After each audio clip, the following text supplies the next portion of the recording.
Hey everyone, I'm so excited to bring in my next guest. And he is somebody that I have known since, he'll probably have to remind me, but I believe we first met in 2008 or 2009. It's many, many years ago at my very first iDate conference. Used to attend a lot of conferences in the past, and he always struck me as somebody who knew women well. And I've always loved chatting with Evan. To give context, Evan Marc Katz is a dating coach. He's the author of 4 books. He's been featured in hundreds of media outlets since 2003. His blog has over 35 million readers. His podcast has over 2.5 million downloads, and 13,000 women have taken Love You, his video course that helps smart, successful women find love. Evan is happily married, lives in LA, and with no further ado, let us bring my friend Evan up to the stage. Yay! That is a rousing introduction and a great substitution for a real crowd. So thank you, Carm. Oh, you're welcome. You're welcome. So Evan, I mean, you cover a lot of different topics. I am not just a friend, but I'm a fan of your work. I subscribe to all of the things that you put out. We're going to broadly just talk about, dating dynamics for women in 2024. There are a lot of things that have changed throughout the years since you and I first met. And to that point, just for some context, what do you recall and remember of our first meeting? And do you remember when that was? It was definitely one of those conferences. For those listening, there were dating conferences. There may still be dating conferences, but when online dating was online dating sites rather than dating apps, there were hundreds of online dating sites, and people, like any business, would go to exchange information and see and be seen. And so I was a regular and a speaker at those things. What struck me about you was your unique warmth and enthusiasm. You just were so excited about everybody and everything. It couldn't but have an impact on me. In that, all these years, I never forgot that. You made me feel special. I'm not sure what I did. I'm not sure what I did to deserve it, but you never forget how people make you feel.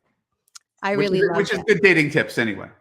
I love that. And the funny thing is, where I'm starting with in this conversation is red flags. Although what you talked about just now about leaving an impression and how someone makes you feel, I think that's an important conversation. So we'll circle back to that in the other topics that we're talking about. Sure. To that point, when you meet somebody that immediately sets off a different kind of vibe, a different kind of energy, I think that's where red flags come in. So I may ask super broad questions, and in the coaching space where both Evan and I come from, general questions really aren't as helpful as being very specific to someone's needs, right? Because whoever's listening now, my listeners come from a degree of backgrounds, different cities, different ages, different socioeconomic situations, but there are some standard, universal red flags that I think all women and all men need to be mindful of. So that being said, how does one recognize what is a red flag in dating? And are there different red flags for different women? I'm going to let you answer that question. Yeah, I mean, there's a lot there. Yeah. And now that the internet is filled with people, I mean, I've been doing this for 20 years. Now the internet's filled with this. It all becomes a little bit of background noise. You could have anybody in the world go on TikTok and talk about her attachment style, right? Like, it sort of dilutes it all a little bit. And so then we get into a world where it's this sort of false binary where you can take anything and turn it into a red flag if you really want. And oh my God, it's a red flag. Right.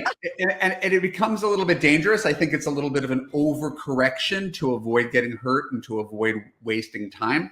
For me, the one time I did a viral TikTok video was it was something like this, where I just sort of rattled off, these are guys you shouldn't even waste your time with. And they're the kind of men that are very easy to waste time with, because people don't see these as red flags. They'll pick up on other things, but anything that gets away of your immediate and long-term vision, right, is a red flag. It doesn't mean he's a bad person. It means that the circumstance and the timing is wrong. Recently separated, recently divorced, currently married, currently unemployed, going through midlife crisis, currently struggling with addiction, long distance, right? I don't know what I'm looking for. I don't know if I ever want to get married or if I ever want kids. All of these things in my book, for my clients, hard no. And women will come back to me and be like, but that's everybody. Right? Really? No, I'm not saying, but there's the belief. You just described everybody. Right. And so that's sort of the point. I don't think you're always going to know when you've met the right guy. I do think you could go a really long way in eliminating the wrong guy right up front, so that you don't fall in love with him and waste time on him. And who doesn't have some story about, I don't know, I was seeing this guy and it was going really well, and we're sleeping together and there's great chemistry, and he was kind of acting like a boyfriend, but he wasn't my boyfriend. And then like a year in, I was like, hey, where's this going? And he's like, it's not going anywhere. I told you at the beginning, right? We never, ever have to put ourselves in that position again. And it's all by paying attention to what happens in the first 5 weeks or so, instead of being super cool and casual and the discovering you got on the wrong train. And the next thing you know, 2 years later, you're paying the price. Now, this TikTok of yours that went viral, were you specifically showcasing examples of what are these common red flags, what to do, what not to do, similar to what you outlined some scenarios of what a red flag? I just ran down a list like this. These guys are, not non-starters. And who does that leave? Well, that leaves currently emotionally available men. Right. But there's great guys out there who are just out of a relationship. There's great guys out there who live across the country. There are great guys out there who are just out of a divorce and very much are lonely and want to make a connection, but they're not ready to sign on the dotted line again. These guys are not in the position. Timing means so very much. And we don't need any more obstacles to make relationships are challenging enough. We need no obstacles. So I want to reverse everybody's orientation. Everybody's like, oh, when you'll meet him. No, I think you need to pay attention to your negative voice. In Love You, we talk about believe the negative, ignore the positive. So when we talk about the biggest red flags, Carmelia, we are talking about listening to your emotions and listening to your anxiety, because that is the one thing that does not lie.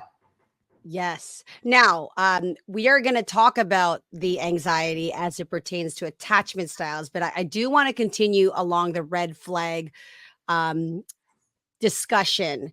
There are, what it sounds to me as well, is that there are a lot of women that still ask, what is a red flag? So to me, that's almost like the first thing you have to do before even identifying a red flag, as you stated, is understanding what are your dating goals, right? When you say things like, do not, date anybody or invest time in somebody that isn't aligned, I think first step is, do you even know what you want? Is part of the challenge of not knowing a red flag is not knowing who you are or what you want. That's a deeper question, and it's entirely possible. There's nothing wrong with someone saying, if it's a woman saying, hey, I'm 50, I've been married to the same guy for 25 years. I just kind of want to figure out what I'm looking for. I want to play. That's a perfectly viable goal. Very few people hire dating coaches for that purpose, but that's a perfectly viable goal. Usually when people reach out to me, it's because they are tired of hooking up. They are tired of ghosting. They are tired of swiping and texting and discovering nothing works. And they're looking for something that sticks. And that's usually how people end up with me. I'm not here to tell people what they want, but usually when they reach out to me, it's because they're tired of the status quo. Many of the red flags that you stated to me are obvious. Where are there subtle red flags or red flags that may not be so obvious when it comes to dating somebody, especially in the beginning? Can you think of scenarios where that might be possible, where there's a subtle red flag to look for? I think I think we can, but I think we're also at risk of doing so because as I said at the top, we could turn anything into a red flag. So we'll use me for example, just because it's easy, right? Okay. You've known me for many years, probably around when I first started dating my wife. It was 2000. I got married in 2008.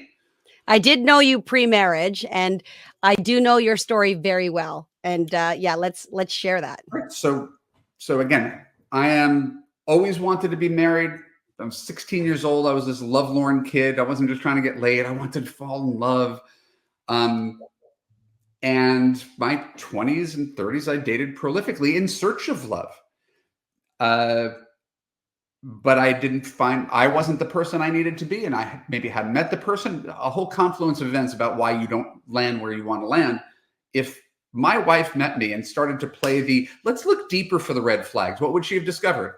A 34-year-old guy who never had a relationship for more than 8 months. Red flag. Obviously a commitment phobe. Next red flag. Because I'm a dating coach, I'm always surrounded by women. That's a thing. I had previous girlfriends who were really insecure about that. I had other people who were insecure about the fact that I would write about my work, and so I would write on my blog, and I would write on my I would people would go out with me and they'd be like, "So are you gonna put this in your next book? Do you take everybody here? Are you doing research?" So literally whatever you wanted to throw at me, you could have made it stick. This guy is a player. This guy is just doing research. This guy is afraid of commitment, right? Because of what I do, I'm very free, open, vulnerable, talking about previous relationships. This guy talks about his exes a lot. That's a red flag. So you could literally take anything, and I'm like a professional husband. You could take anything from me at age 34 and turn it into, this is obviously a problem, you should run. So that's why I don't want to dig that much deeper. You could take anything though and turn it into something. And it's like a glass half full, glass half empty thing. Guy said something negative about his ex. Does that mean he is a misogynist? Or maybe he had a bad ex and you asked him for his opinion. Yeah, I think, not a lot of people talk about green flags, to be honest, because most people, I find, this is my opinion, I'd love to hear from you as a fellow coach, walk into situations looking for what could go wrong, looking for those red flags rather than having the approach of, hey, what's right in this situation? What are the things that I see aligned? Because as you said, you could pick apart who you were as a 34-year-old male when you were dating your wife initially and be all these red flags. And you could also look at yourself if you took that perspective of what's right in this situation.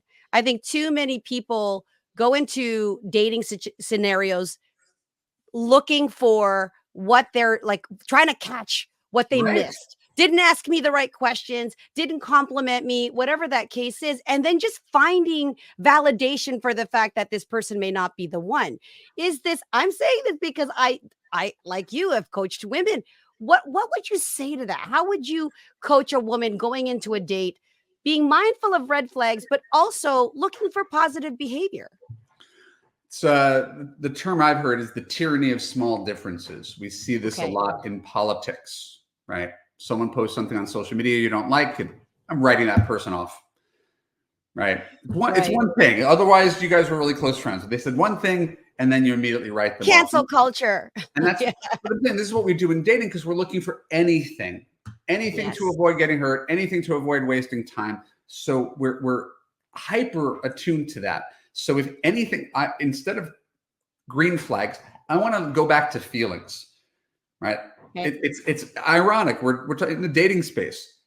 We turn this into like a science. Listen to your feelings. So there's 3 things you should feel from a guy on a first date. If you do not feel these things, you don't go on a second date. What are And you those could 3 throw, things? and Are you you could gonna throw tell us those 3 things? yes, but you could throw all this other stuff out. Okay. You have to ask him this question. Like, women come in with a list of questions. Don't ask those questions. Okay. Right? That's not the way to date. That is an interrogation. That's not a date. Okay. On the date, ask yourself, was I comfortable? Could I let down my guard? Could I be myself? Okay. Right?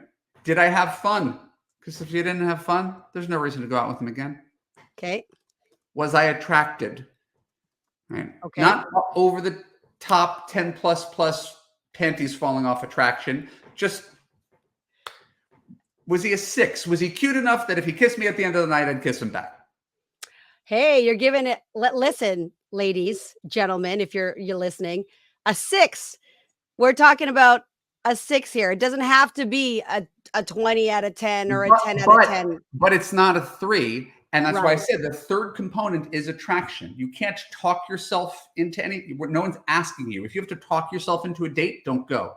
So it's really listening, right? This is a non-starter, and being open to the possibility that if a guy is 6 in attraction, 6 in fun, 6 in comfort, that's the minimum bare building blocks for a second date. But you can have a guy who's really fun, really attractive, and you got the heebie-jeebies the whole time because you're anxious. Yeah. This guy's like a player. This guy does not make me feel safe at all. I cannot be myself. I'm really awkward with him. That guy shouldn't get a second date either. You'll always give him one because he's fun and he's hot, but he shouldn't, because your feelings matter the most. And we pay attention to those feelings over the first month, and then we eliminate all of the bad guys. We don't have to look for red flags. We listen to our feelings.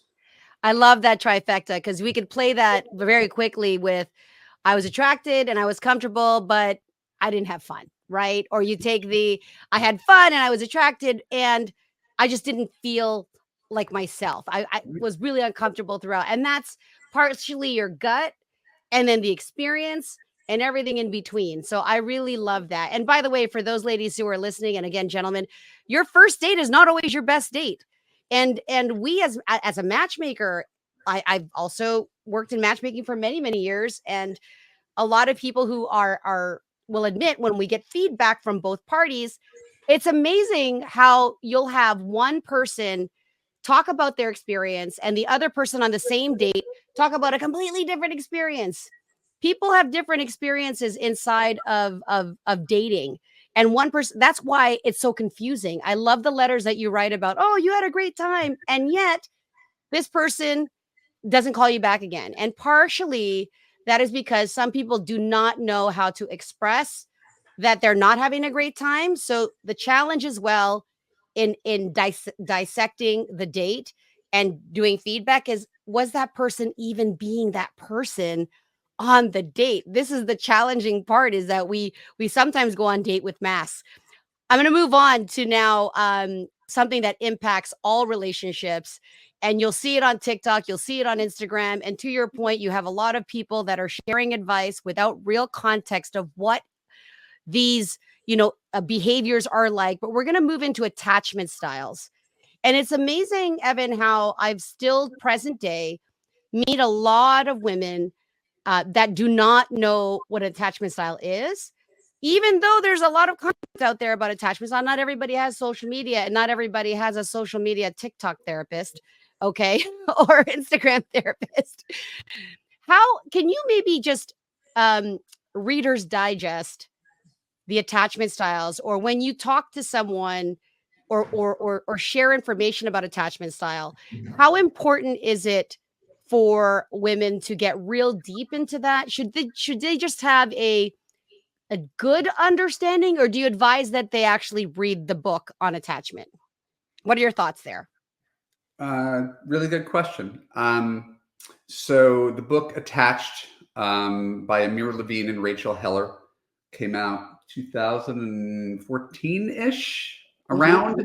I had a bunch of clients tell me about the book, so I read it. I reached out to them to get permission before it became an internet thing, to teach it in my own course, because I was literally going to use an exercise from their program.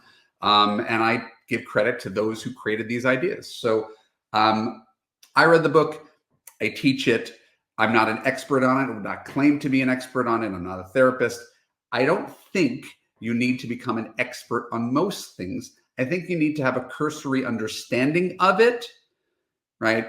And then with whoever you're working with your coach, use that information to help guide you.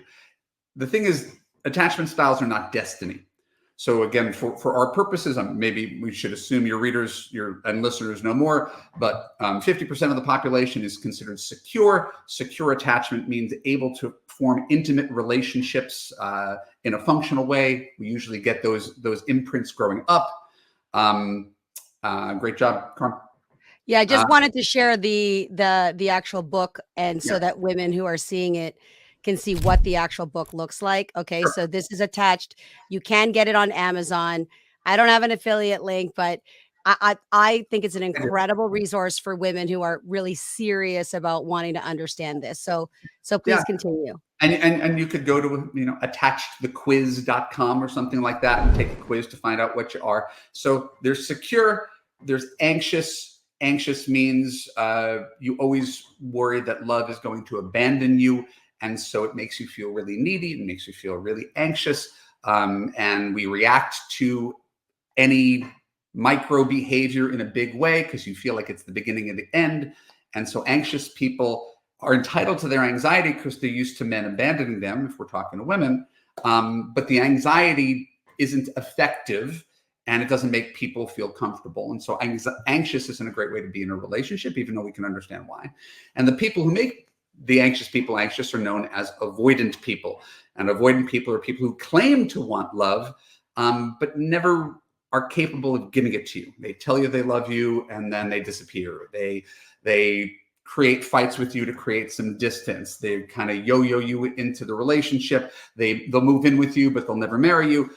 So it looks like a relationship, but it never really turns into something that feels safe, which is our word here. So attachment styles are malleable, meaning and this is why I resist the overdiagnosis on social media, is if you're an anxious person and you date a secure guy, a lot of your anxiety is going to go away, right? Because the guy is treating you with kindness and consistency, and he's a good communicator, right? Anybody dating an anxious person is dating an avoidant person is going to feel anxious, right? Yeah. It comes with the territory. If you're trying to catch a fish, who doesn't want to be caught? So I like, yeah, some of the memes and some of the TikToks that showcase avoidant and insecure and everything. They're really comical and they're kind of sad, very satirical, and sure. and a big display on that, right? So I guess to that point, how are there ways that one can become more securely attached? What is your thoughts on that? Yeah, I mean, the anxious attachment has everything to do with what you believe about the world, and what you believe about the world was given to you in your childhood. If your dad left when you were 5, if your mom was a narcissist, if your dad was verbally or physically abusive, if there was no communication, if there was no affection, all of these things are going to give you an imprint of what love looks and feels like that you're going to consider normal and familiar. And then we repeat those patterns, we seek that out. So the story usually goes, why do I attract narcissists? You don't attract narcissists. You are attracted to narcissists because of something that happened to you when you were young, and it's completely unconscious. So if every person you ever drawn to is a cheater, it's not because every man's a cheater. It's because you're attracted to that type of guy. So what we need to do is realize you don't have to fundamentally change who you are. So women spend decades working on themselves. You don't have to change who you are to find love. You have to change your choice of men. And if you change your choice of men, a whole bunch of great things happen very quickly. Now, you've always branded yourself and have been known to be the dating coach for smart, strong, successful women. searching for love. So they are relationship minded. At the end of the day, they're ready for love. Whether they have work to do or not is, another conversation. With strong, successful women, smart, strong, successful women, do you notice whether maybe this is too broad of a question, but do they identify more as one attachment style or another, or is it quite just based on their upbringing? I'm just curious. Yeah, I mean, we don't, I'm not going to get into the upbringing of everybody I work with, Sure. but well, to put it loosely, Yeah. when you get a woman who is college educated, six-figure earner, owns her own home, generally a big liberal city in America or Canada or whatever, Sure. Australia, UK. Wherever they are. This woman is objectively impressive, right? So she has confidence in something. It's what she's been able to take control of. Despite my background, right, have run 3 marathons. Despite my background, I renovated this house and flipped it. Right. So my clients have great confidence in everything except this. What's unique about that, about the challenges of those women when it comes to their selection of men that are out there? I think one of the things that is uniquely challenging is that if you are a woman, and again, forgive the gauche terminology, if you're one of those women who considers herself in the top 95% of everything, that means a few things right up front. Number one, it means you believe that you can only date the 5% who are above you. Not true, but that's what you believe. Mm-hmm. Right? Above, which means he's taller, smarter, richer, funnier, kinder, the whole thing. Right? Those are the only men who are eligible. So we're starting with 5% of the population. Right? Then we pay attention to, well, that's pretty narrowing, but I can't help what I'm attracted to. So that's pretty narrowing. But someone gets it, so why not me? And then you end up discovering that among those 5%, at least half of them don't want you, right? No matter how impressive you are, because you know what they want? They want a first grade teacher who's going to make them dinner at night. Yeah, a lot of successful women have shared with me or have thought maybe I should dumb it down. Maybe I shouldn't lead with my resume, like with all of these accolades, like their dating profile is a LinkedIn profile, right? I'm not criticizing anybody. I'm making an observation about the world through the lens of my clients, right? So I'm telling you, if you say only 5% of men are eligible, and half of those men, made up numbers, half of those men are like, I don't need a woman who works 60 hours a week or travels 20 weeks a year. I want someone who's around. The best gift she can give to me is her time. So I'm impressed. I'm not intimidated by her intelligence or her success. That's not it. I want something that's a little more traditional, and his needs might be different, and that's fine. So lop that guy off. He's off the table. So then you date another guy who's just like you. He's traveling 20 weeks a year. He's working 60 hours a week. He's got a business on the side. He's got big dreams and ambitions and big opinions and big ideas and big ego. And what have you discovered? You got your guy, but there's a lot of similarities and there's a lot of friction. And if you've ever dated a guy who is a visionary entrepreneur, type A kind of guy, good qualities come with bad qualities, right? And you don't get a gorgeous guy who's not aware that he's gorgeous and attracts other women. And you don't get a brilliant guy who's not somewhat a little bit arrogant and condescending sometimes. And you don't get a guy who is really financially successful, who is home at 5 o'clock to make dinner. So this is the thing. We all have to make trade-offs, and most people who come to me are trying to figure out what they can trade off. And that's the value of this conversation, because when I lay it out that way, it sounds really dire. Yeah. So there's a subtle difference between what you talk about as compromise versus settling. Mm-hmm. Can you create that distinction for our listeners who are thinking, oh, what does it mean to compromise versus settle, particularly if you are a woman that considers herself to be in that top, even if you're in the top 25%, because like right now, data shows that a lot of women are outperforming, Right. educating.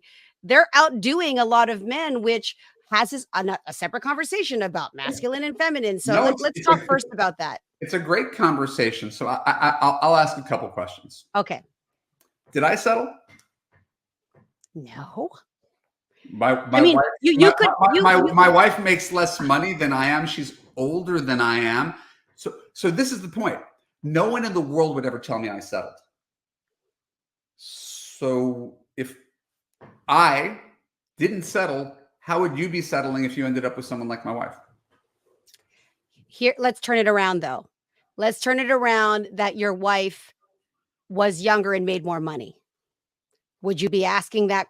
No one would be asking you, did you settle? The question for the women, now some men, some men might say, oh, you settle. There's still men that will think, oh, well, you dated older and you didn't date what you had on your list, and might say to you, because that's just an opinion now, right? It's Yes. an opinion. And so now we arrive at the answer to your question.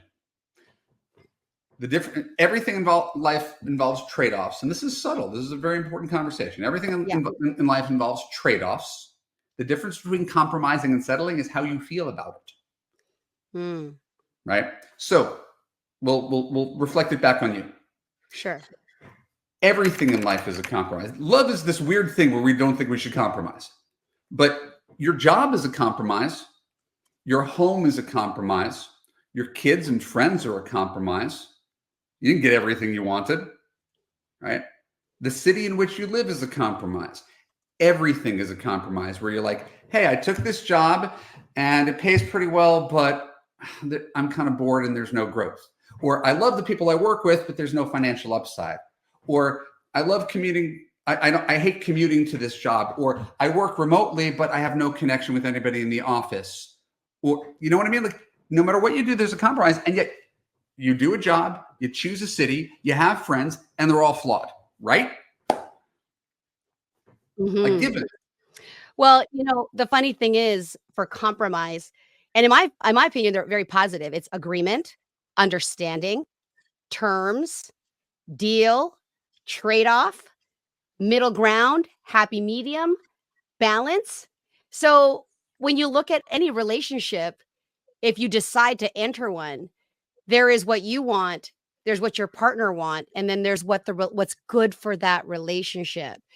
The relationship is its own, in my mind, its own entity. What's good for the relationship? Because what's good for the relationship may not be good for me. Like my selfish needs, me as a single woman saying, I don't want to tell you where I'm going, or who my new friend is, or what my agenda is. That's not really going to work in a relationship, right? Right. So we understand that we have been collectively compromising on the wrong things forever. That's the big takeaway for anybody who's stuck with us this long, is people won't compromise on height, weight, age, education, income, religion, politics, same music, same foods. The external things that we see online, we're not going to compromise on those things. What do we compromise on all the time if we're single? Character, kindness, consistency, communication, commitment. We'll compromise on that shit all day. So we need to do the opposite. We start with the 5 things that I gave you. Maybe we could add one more, call it connection. Character, compromise, consistency, communication, commitment, connection. We need to get all of that, because if you're missing one of them, it doesn't matter if he's a Rhodes Scholar. It doesn't matter if he's a supermodel. You need to get how he treats you down. That is the secret. So we need to actually pay attention to how he treats you and how you feel, right? It's not that the external doesn't matter and jobs don't matter and looks don't matter. Didn't say any of that. Didn't say you should give up on chemistry. None of the stuff you thought you heard. It's if you could compromise on one of the small things that seem attractive. Oh, he's 5'8" versus 5'10". You could have a happy life. Right. I make 120, he makes 80. You could have a happy life. Like, these are things where we have tied ourselves into knots, and we're excluding a whole bunch of really amazing people. And by the way, men are excluding you for similar reasons. Yeah, I think there's a lot of beliefs and things that people hold on to, thinking this is what they need, and this is what they prioritize based on whatever it is that they hold on to. And really, what is your role as a dating coach to for women and men who have these lists and these must-haves? Like, what do you think your role is in helping somebody really identify what's, I wouldn't say what's wrong, what's not working for them in the way that they're choosing partners right now? Probably the easiest thing to do, and again, there have been some decent nuggets of advice, is to pay attention to what you've been doing, because there's going to be a pattern there. So, and you might say, well, every person I've dated is different. That's probably true. I'm not saying that, you're just dating clones in different bodies, but if you look at your patterns and just figure out, why did that relationship that was so promising go wrong? So think of the 4 people that you've loved in your whole life. Where did that relationship go wrong? Why did you break up? All right. Carm, could you do that as an exercise just for us right now? Just not to put you on the spot, but if you think of the 4 guys you loved who either got away or went away, what were their failings? You want me to do this out loud? Yeah. The if I think of, I haven't been in love 4 times. I've been in really, but I've had 4 pretty serious, significant relationships.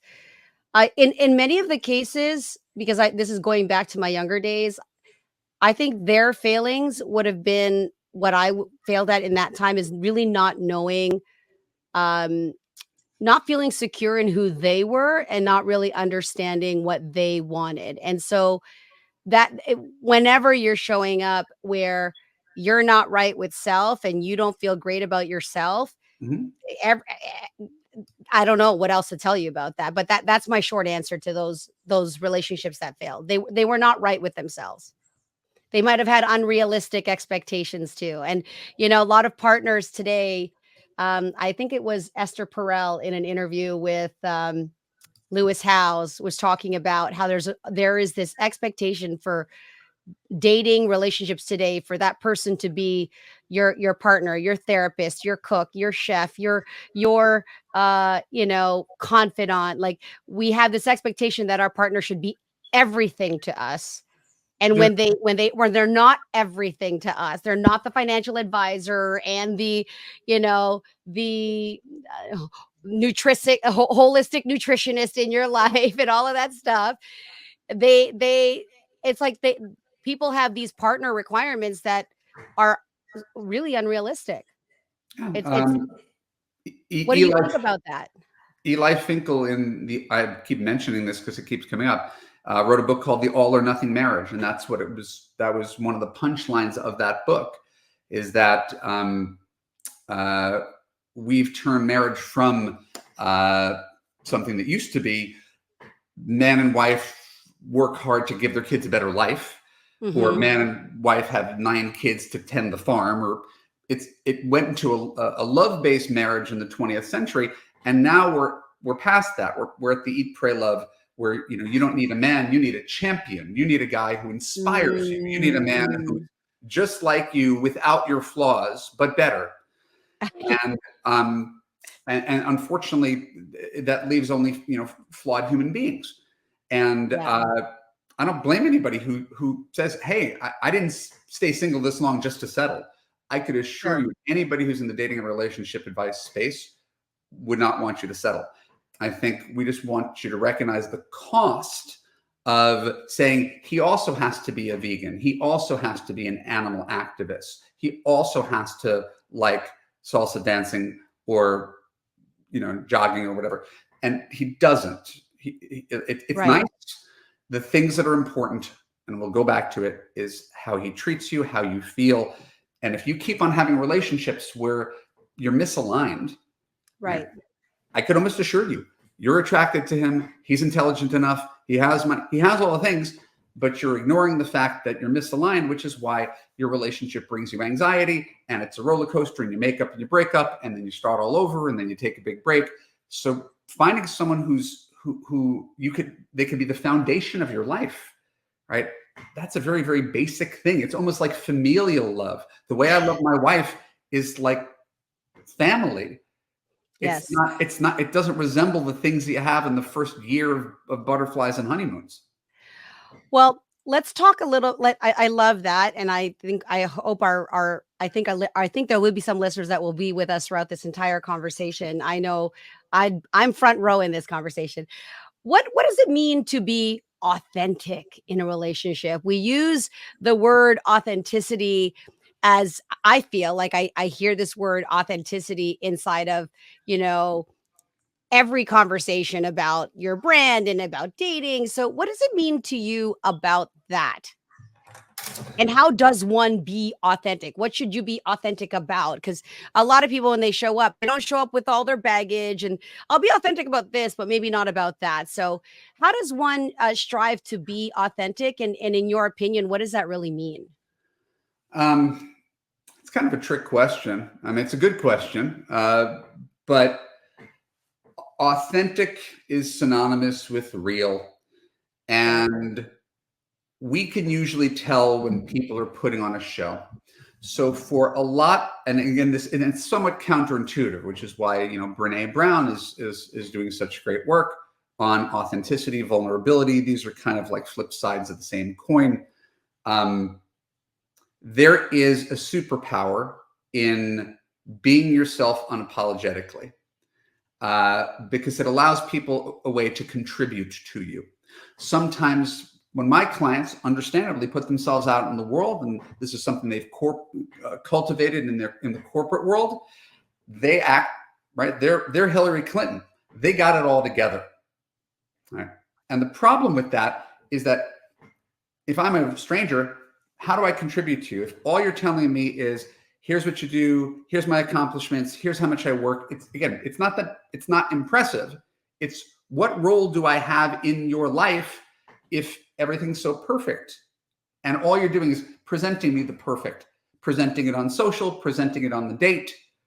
So the vulnerability, authenticity can be the both and. You can be boss bitch, and you could say nakedly, dating's been brutal. I so want to find the love of my life, and I've second guessed myself a million times about wondering why this is so uniquely hard about this process. That's not that's no one's going to judge you if you share that piece of it, and that's what I would call authenticity. It is. You can still be proud of who you are. You don't have to hide from it. You don't have to shrink yourself. But if you act like everything's perfect, you're a robot, and people are going to have a hard time connecting with you. That being said, do you find that women in general who are, top of their game, everything's going right, but say personal relationships, are you facing a lot of women who are still finding it challenging to admit that this part of their life isn't working, or that they have a hard time being vulnerable? Yes, very, very Okay. much. It's one of the biggest obstacles. And so again, there's no value judgment against any woman who determines, I would rather be alone than to be in love or to date. That's a perfectly viable life choice.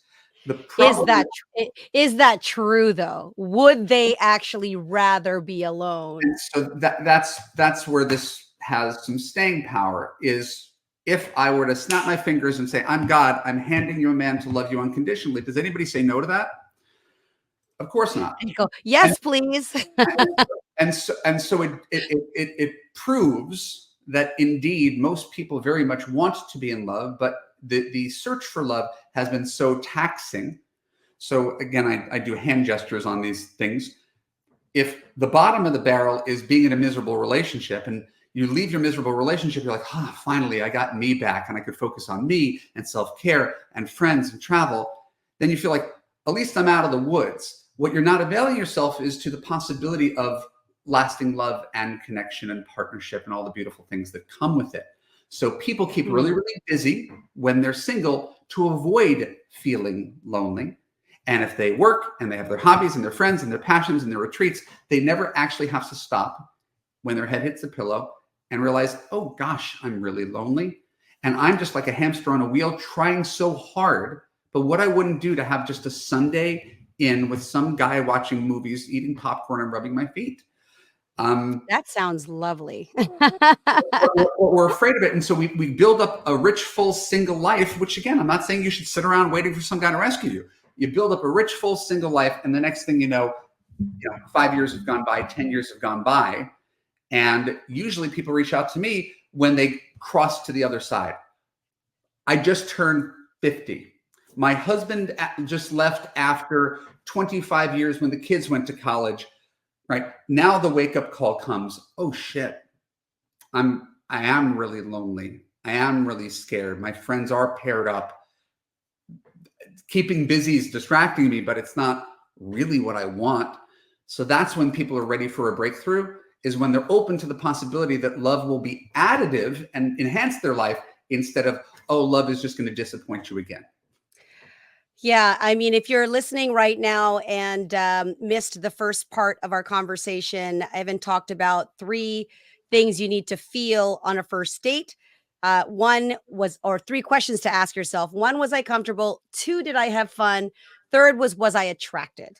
So let's go down that attraction meter and talk about the importance of attraction in a romantic relationship. And I'll even call it a long-term relationship, and the struggle that women have. I think it's men and women alike, but we're going to be talking from the female's perspective with not having the kind of attraction that usually is a red flag. Most people will say, if you've got that hot, heavy twin flame, I can't get my, can't stop thinking about him, and it's heavy, lustful in the beginning.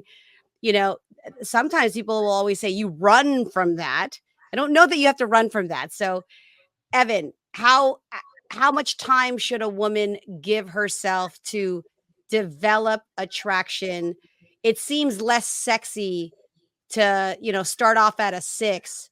What can happen and what should they be thinking about in that relationship to continue, and can that 6 get to a 10 ever? Yeah, and first of all, it's not about a 10. Um, Uh, if you want to build your life around 10 attraction, name me one married couple that has 10 attraction.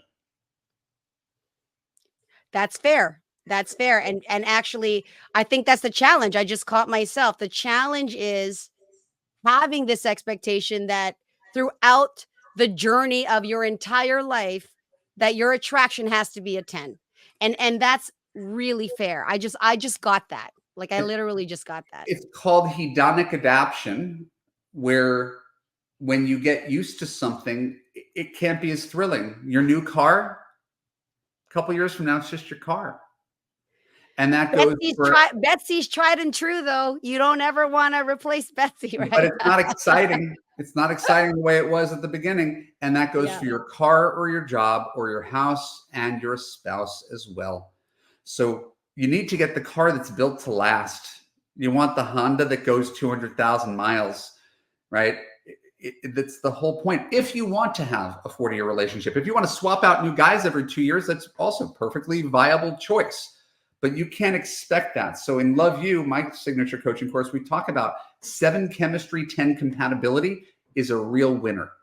Now, it doesn't have to be those numbers. Those are made up numbers. Everything here, these are made up ideas. Sure. But when you look at happily married couples, my guess is that's where most of them landed. Compatibility is not what we have in common. It's how we get along and solve problems.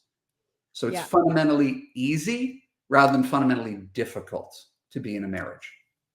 Yeah. Do you think that what contributes to women wanting to have this Romeo and Juliet type attraction the 9.5 weeks type attraction. Sure. Do you think that social media has a lot to influence that, and looking at these other, whether it's celebrity couples or other people that they just want to fantasize that this is possible? What are your thoughts on that? Why do a lot of women place such high importance on that factor? I don't think social media has made everything worse, but I wouldn't peg it on that alone. I think it's just I think it's the human condition that's exacerbated by social media. The human condition is to want more, to crave, to desire, to want the high highs, to want to get rich, to want to have novel experiences. And this is part of the trade-off. If part of excitement is unpredictability, right? What's the worst quality you could have in a husband? Is I have no idea what he's going to do next. You Could want be a guy who's exciting. going to wake up. You want a guy who's going to I'm wake like, up "Ooh, next that's to you every day for exciting." the rest of your life. So this is the Yeah. point. This is what I mean by trade-offs, Yeah. right? So exciting, right, is on the flip side of predictable and safe. No one wants a boyfriend who's so safe that he's boring. But if you have a guy who's like, "Hey, babe, we're gonna get up and we're gonna drive motorcycles cross country, and I'm gonna quit my job, and we're gonna take up with another couple, and we're gonna have a foursome," and wow, Sure. this is really exciting. I kind of miss normal. Yeah. And so within a couple, you have to create excitement together because it's not built in. It's the two personalities saying, what are we going to do to build the life that we want? And that's why good relationships take effort, but not work. Work is draining. Effort is what you have to do to maintain all relationships, really.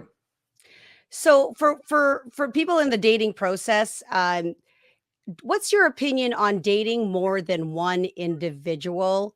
What's the general rule on that? Thoughts and opinions when about that as you're looking for the one?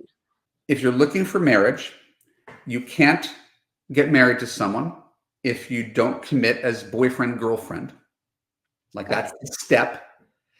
Choosing a boyfriend is different than choosing a husband. It's a preliminary step. Okay. So in my world, women are the CEOs and men are the interns applying for a job. And so Love the first that. first 5-6 weeks, he is auditioning to become your boyfriend, right? And we see how he steps up to the plate. Not just how do you feel with him on the date, but how does he follow up after the date? Is it stuck as a texting once a week hookup thing? Or is he driving towards a relationship? Is he wanting to see you more? Is he talking to you more? Is he spending platonic time with you? Is he talking about taking down his profile? He needs to lead that process, and you need to give it a good 4 to 6 weeks to figure out if he's worthy of being your boyfriend. And in that time, I would not focus exclusively on him because he's just an intern, and most of them are not good. So for that first month, we're talking to a whole bunch of guys and we're seeing which intern really wants the job. It doesn't mean he gets the job because he wants it, but any guy who's kind of kicking the tires and it's been 2 months and he hasn't stepped up to the plate, he's not going to. I love that. Ladies, take notes. Gosh, you are the CEO of your dating life. This is why Love You University is probably so valuable. And by the way, Evan has the Love You podcast. I know you have the Love You University. We're going to be wrapping up really, really soon. I could spend 8 hours with you, to be honest, See? talking about this stuff. Um, let's, I love that analogy. I think it's important that people really get their position. And as women, if you are the CEO, and some of you really are the CEO at work, the difference is you don't want to be the CEO. You don't want to have that CEO attitude when you're dating. You got to be And, careful about that, and that's right? but that's a challenge. And so Hmm. again, I'll repeat, you should not have to change your personality to find love. Yes. That said, if you are, and again, I am this way, so I don't judge. If you are type A, opinions about everything and a little controlling, that's cool. You need an easier going guy who says a lot of yes, dear. But that's not Right. what I want. I want a guy who could lead. The guy who could lead doesn't want someone controlling him. Right. So I think that that's a great question, is does the person you want you? That's a real in your face. And the thing is, they have to be honest and really give that answer to themselves, because or work with a coach or ask somebody who's actually dated men that type, because I can tell you, working with primarily C-level executive men making high 6, 7, 8, 9 figures that I'm currently working with, they are not asking for the CEO. They do not want to date the CEO. They admire a woman who is a CEO, but in their relationship, just like how you mentioned, they want, I'm not saying they want dinner ready or whatnot, that they really don't want that energy in their home life. Yeah. They really don't. So I love that. So Evan, where can people learn about you and find out everything that you've got? And you've got a great gift for our audience. Can you share a little bit about that as well? Yeah, sure. My name's Evan Marc Katz. I'm a dating coach for high achieving women who have everything but a partner. I've been doing this for 20 years, and I'm very grateful to have such good friends as Carmelia who are willing to share me with their audience. You can find me on Instagram at real Evan Marc Katz. You could find my podcast, the Love You podcast. It's on every platform, Apple, Spotify, etc. And as my free gift for you for listening today, it's just a special report, a little PDF, 25 pages, called The 7 Massive Mistakes You're Making in Dating. These are counterintuitive mistakes, things that you think you're doing right, but maybe not. So if you give me your name and email address at evanmarckatz.com/betterlove, which is the name of today's podcast, we'll send you that gift. You'll be on my mailing list. I'll send you free advice. And hopefully we'll have an opportunity to get you the love that you deserve and raise your standards for what you come to expect from men. I love that. I would be downloading that instantly. And just before we go, there was one question that I did not ask, and I think it's going to be important because there's a lot of women who probably ask you this question, and they ask me this question: what should I do if everything I've tried hasn't worked? Well, we all know definition of insanity is doing the same thing over and over and expecting different results. And so I think this is when the world, I'm not a universe energy guy, but when you realize that what you're doing hasn't led you to results, you get experimental, you explore, right? And a lot of people be like, online dating doesn't work for me. Well, maybe online dating, the way you're doing it, doesn't work for you. Men in this city, all of them are bad. Well, you've only gone out with a small subset of men in this city, and that's the men that you've chosen based on old attraction patterns. So there's always things that can be done differently, truly without any self-interest.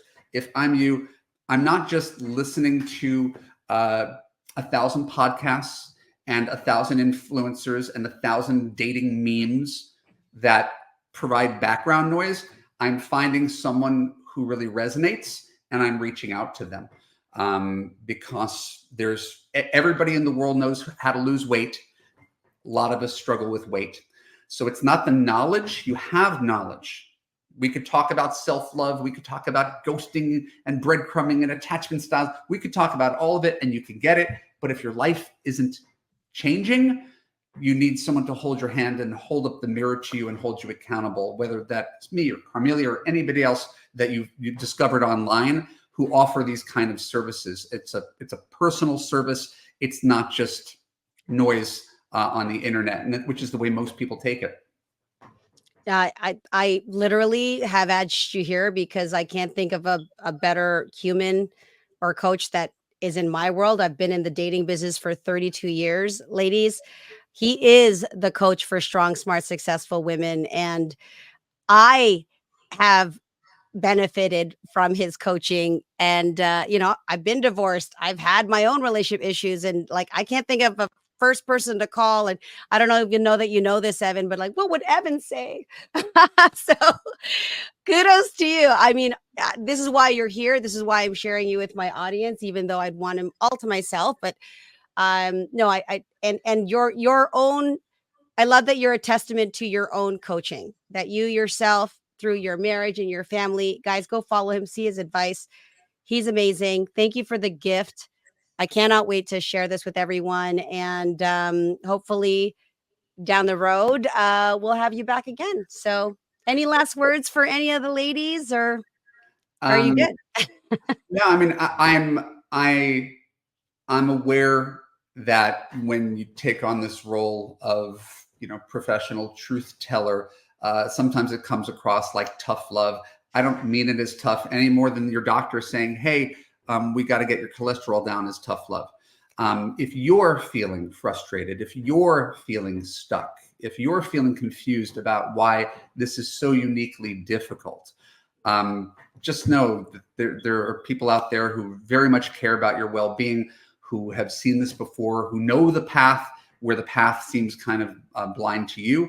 And you could take any of this, you could leave any of this. There's a lot of ways to go about this. I just want everybody to know that over decades, I've been so fortunate enough to see women who have had their lives transformed. If you go to evanmarckatz.com and click on love stories, you can see 100 wedding photos right on the page. And those are some of the people who will let me share. Most people don't want to admit they had a dating coach. So please don't stay stuck. Please don't despair. If you're not happy with the status quo, do something rather than nothing. Love that. All right, Evan, thank you so much. And thank you, everyone, for listening. I will post the link to Evan's gift, his podcast, and all the things that he's up to in the show notes. And we will see you next week. Bye.